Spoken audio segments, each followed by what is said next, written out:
Ibu, dan secara khusus adik-adik kami, kita bersyukur hari ini boleh melaksanakan mengakhiri kegiatan Kanaan Partner School dan juga untuk lagu pujian kami.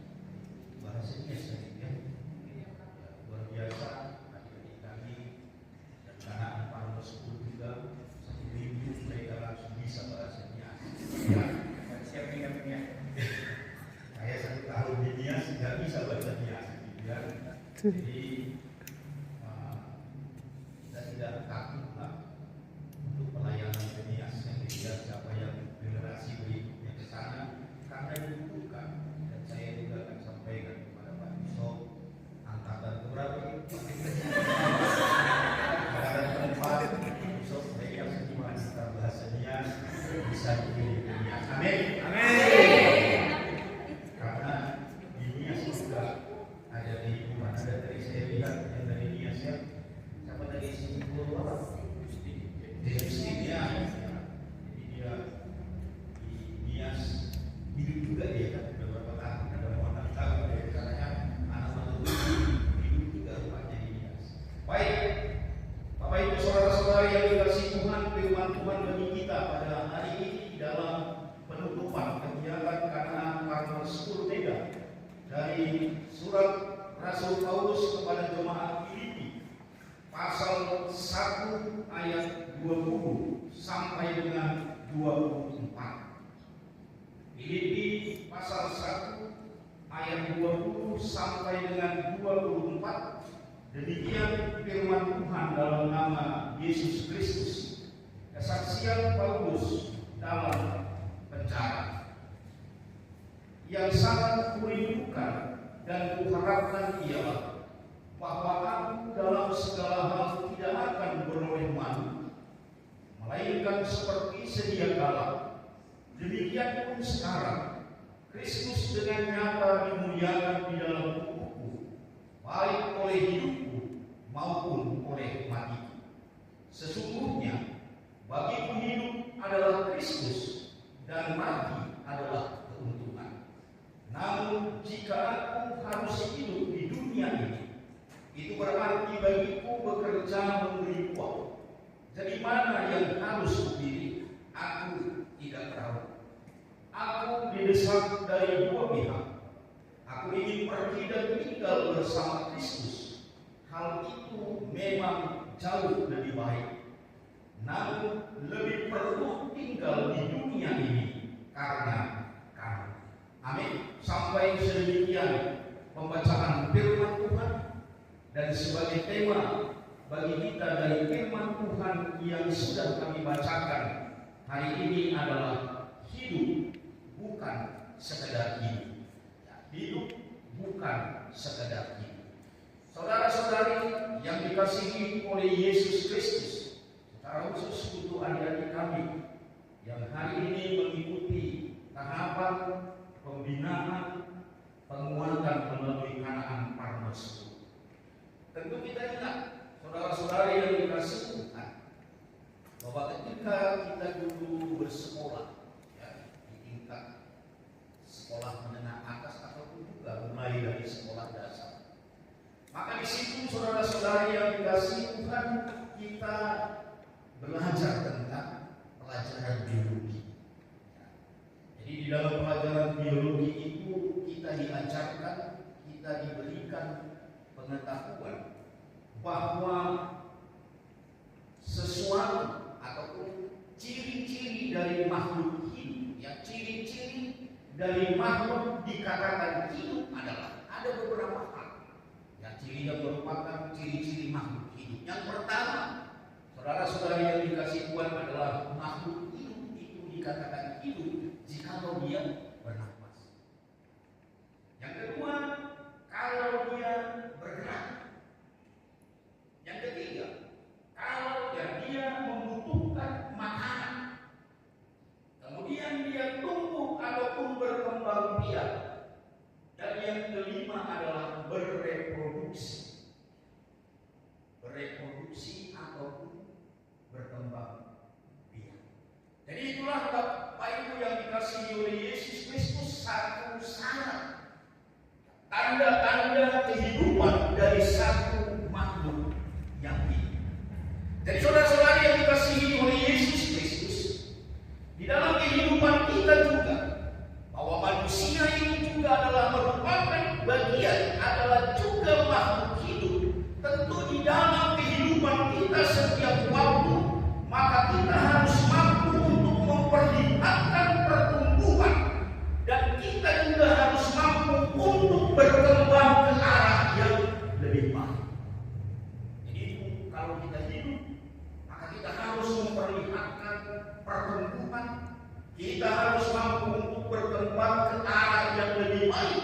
daripada kehidupan yang kita jalani setiap waktu. Jadi setiap hari di dalam kehidupan kita harus ada sesuatu hal yang baik yang kita lakukan, yang dapat kita berikan ataupun sebagai sumbangsi kita terhadap dunia yang ada di sekitar kita. Saudara-saudari yang dikasihi oleh Yesus Kristus, firman Tuhan bagi kita pada hari ini adalah merupakan satu surat penggembalaan dari Rasul Paulus kepada jemaat yang ada di kota Filipi. Secara singkat kita belajar bahwa latar belakang ataupun situasi kehidupan masyarakat ataupun orang-orang yang ada di kota Filipi pada waktu itu. Dikatakan saudara-saudari bahwa kota Filipi ini adalah satu kota yang sangat ramai. Satu kota yang terdiri dari berbagai ragam manusia, berbagai agama dan juga kepercayaan. Jadi di tengah-tengah situasi kota yang ramai dan maju ini ada persekutuan umat Tuhan yang kecil. Jadi persekutuan umat Tuhan yang kecil itu hidup di tengah-tengah situasi yang tidak menguntungkan bagi mereka. Baik itu dari segi agama ataupun kepercayaan, dari situasi sosial dan yang lain sebagainya. Tetapi di dalam hal itu Paulus ingin tetap mengatakan kepada mereka bahwa umat Tuhan itu harus mampu memperlihatkan sesuatu yang baik. Apa yang baik yang harus mereka hasilkan untuk bisa menjadi kesaksian bagi masyarakat yang ada di sekitar mereka. Kita belajar saudara-saudari yang dikasihi Tuhan, bahwa ketika Paulus menuliskan suratnya, surat Filipi ini, maka Paulus sedang dalam penjara. Di dalam penjara Paulus ini menghadapi dua hal. Yang pertama adalah apakah dia akan dihukum mati. Jadi di dalam penjara Paulus ini, apakah dia akan dihukum mati? Atau kemungkinan yang kedua, dia dibiarkan hidup dan dibebaskan dari penjara. Jadi ada dua hal tantangan, maut sudah mengancam atau akan dikeluarkan dan dibebaskan. Jadi yang manapun pekerjaan yang dilakukan oleh bangsa, oleh penguasa Filipi pada waktu ini, tentu itu merupakan satu situasi yang sulit bagi Paulus. Bagaimana Paulus ini menghadapi kecemasan yang luar biasa, bahwa dia akan dihukum mati. Ketika dia akan dihukum mati, itu akan menjadi tontonan dari orang-orang yang ramai. Itu merupakan sesuatu hal yang memalukan bagi dia. Dan tentunya ketika Paulus ini dihukum mati, maka akan banyak orang yang bersuka cita, secara khusus adalah musuh-musuhnya. Jadi musuh-musuh Paulus itu menantikan apa yang akan dialami oleh Paulus. Kalau dia dihukum mati, maka dia akan, musuh-musuh itu akan bersuka cita karena Paulus itu mati. Yang kedua, saudara-saudari yang dikasihi, kalau Paulus itu dibiarkan hidup, kalau dia dibebaskan, maka itu berarti Paulus itu terus melakukan tugas penginjilan, terus memberitakan firman Tuhan, sementara penolakan-penolakan itu semakin kuat. Maka di dalam situasi itulah Bapak Ibu Saudara-saudari yang dikasihi Tuhan, Paulus mengatakan, aku didesak dari dua pihak dan aku tidak tahu mana yang akan kupilih. Karena apa? Pilihan dua-duanya ini adalah satu pilihan yang sulit, mati atau memberitakan Injil. Memberitakan Injil juga itu merupakan jalan kematian baginya. Karena apa? Karena tidak disukai oleh orang-orang yang ada di sekitar. Jadi bisa dikatakan saudara-saudari bahwa Paulus pada waktu itu ya ibarat makan buah si malakama, kalau tidak dimakan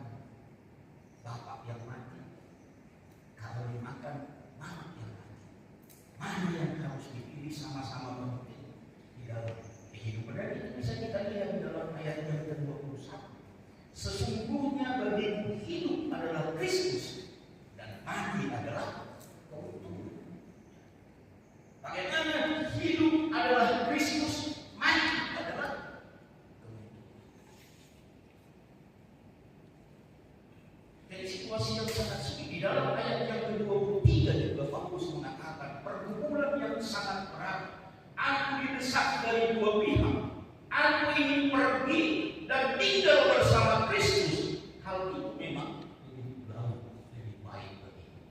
Jadi kalau kita mati, itu kemungkinan. Karena aku bisa langsung bertemu dengan Tuhan. Ya, kalau dari antara kita saudara-saudari, kalau mati adalah keuntungan, amin. Ya. Kita bisa bertemu dengan Tuhan. Bagi kita pun kalau ditanya siapa yang mau mati duluan, ada yang mau? Ada ya? Ada yang mau mati duluan? Padahal mati adalah keuntungan. Bertemu dengan Tuhan. Kita di dalam hidup ini juga demikian ya. Kalau bisa, saya ingin bertemu dengan Tuhan. Di dua kita ya. Tapi kalau mati bertemu dengan Tuhan, maka kita mengatakan kalau bisa jangan saya di rumah Tuhan gitu ya. Ya kan? Walaupun ketemu dengan Tuhan kayaknya tidak enak juga ketemu dengan Tuhan cepat-cepat ya kan? Ada yang mau cepat ketemu dengan Tuhan, ada juga ya lebih enak ketemu yang lain daripada ketemu dengan Tuhan. Jadi saudara-saudari yang dikasihi oleh Yesus Kristus, bagaimana Paulus ini semakin susah di dalam menghadapi situasi yang dihadapi. Bagaimana dia juga takut dia dengan situasi tantangan yang begitu berat. Tapi ternyata kita melihat saudara-saudari yang dikasihi Tuhan, Paulus menghadapi situasi yang berat itu justru semakin berat. Dia semakin teguh, tidak takut dengan situasi yang ada di sekitarnya, tidak menciumkan semangatnya untuk terus memberitakan firman. Jadi kebanyakan dari kita ketika menghadapi satu kesulitan yang terjadi, maka kita akan pasrah. Kita akan pasrah. Hanya di kami yang guru-guru Injil ini juga menghadapi situasi yang berat di dalam pelayanan, maka cenderung kita akan pasrah. Ya sudahlah, karena itu sudah merupakan bagian di dalam hidup. Kita juga sering ketika menghadapi kesusahan di dalam hidup ini, kita tidak mau melihat dan mengkoreksi diri kita apa yang kurang dari diri, tetapi kita akan lebih cepat untuk menyalahkan orang lain. Kenapa gaji sedikit? Ya, karena jemaat ini tidak rajin membayar persekutuan, tidak rajin untuk beribadah, karena jemaat ini tidak memiliki keuangan yang cukup. Jadi itu adalah orang yang pasrah. Tetapi di dalam keadaan Farmer School ini selama 1 minggu kalian ini, maka di sini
ada memang hal-hal yang tidak bisa kita ubah di dalam hidup ini.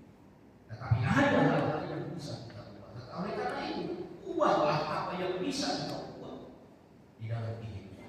Jadi saudara-saudara yang dikasihi oleh Yesus Kristus, firman Tuhan bagi kita, tema kita pagi hari ini adalah hidup bukan sekedar hidup. Artinya apa? Bahwa firman Tuhan ini Paulus mengajarkan kepada kita untuk mengerjakan pekerjaan yang penting dan berguna di dalam kehidupan ini, bukan hanya untuk diri kita, tetapi juga untuk orang lain. Ketika kita bekerja juga untuk orang lain, mengerjakan hal-hal yang penting dan berguna untuk orang lain, itu juga sekaligus untuk kehidupan. Jadi oleh karena itu, kepada adik-adik kami, tugas kita sebagai pelayan dan hidup tinggal bersama dengan jemaat. Saya yakin semua ini tinggal bersama dengan jemaat, ya. Gak ada yang tinggal di tempat yang jauh dari jemaat.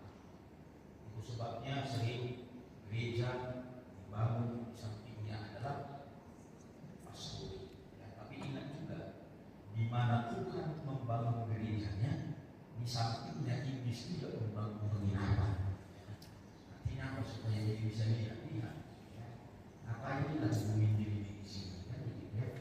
Jadi oleh karena itu jangan biarkan iblis itu yang lebih banyak bekerja di dalam gereja. Jadi oleh karena itu tugas kita sebagai pelayan yang hidup dan tinggal bersama dengan jemaat. Maka yang paling penting yang harus kita lakukan adalah kita tahu situasi hidup jemaat kita. Bagaimana kehidupan mereka? Apa tantangan dan juga harapan di dalam kehidupan. Tentu harapan ini bukan hanya secara pribadi harapannya, tetapi apa harapan jemaat Tuhan itu kepada kita. Jadi kita dituntut, kita diharapkan untuk tidak hanya hidup secara meminta, tetapi melakukan sesuatu yang baik, sesuatu yang perlu di tengah-tengah kehidupan, dan itulah gunanya adik-adik kami semua hadir di tempat ini.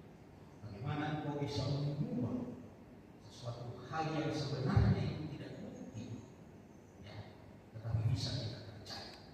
Jadi oleh karena itu adik-adik kami yang dikasihi Tuhan, tantangan dan harapan di dalam pelayanan itu muncul bersama.